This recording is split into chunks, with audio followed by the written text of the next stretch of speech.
ఉమ్మడి నిజామాబాద్ జిల్లా వరప్రదాయిని నిజాం సాగర్ ప్రాజెక్టు నిండు కుండలా మారింది. దీంతో గంగమ్మ తల్లికి పూజలు చేసి గేట్లెత్తి నీటిని విడుదల చేశారు మాజీ స్పీకర్ బాన్స్వాడ ఎమ్మెల్యే పోచారం శ్రీనివాసరెడ్డి. ఈ ఏడాది వర్షాలు సమృద్ధిగా కురుస్తున్నాయని రైతులు ఆందోళన చెందాల్సిన అవసరం లేదని చెప్పారు.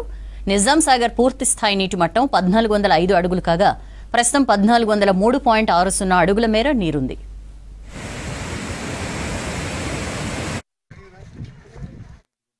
ఇది ప్రపంచంలో మొదటి ప్రాజెక్ట్ ఇది కాబట్టి దీన్ని మనం మర్చిపోకుండా దీని అభివృద్ధి కోసం కలిసికట్టుగా కృషి చేయాల్సిన అవసరం ఉంది.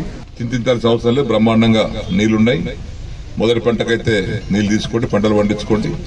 యాసంగి పంటకు కూడా అధికారులు ఇక్కడ ఉన్నారు. మీటింగ్ పెట్టుకుని జిల్లా నీటిపారుదల సలహా సంఘ సమావేశాన్ని ఏర్పాటు చేసుకుని మళ్ళీ రెండో పంటకు ఎప్పుడు నీళ్లు ఇవ్వాలి, ఎంత ఇవ్వాలి అనేది కూడా నిర్ణయం తీసుకుంటాం.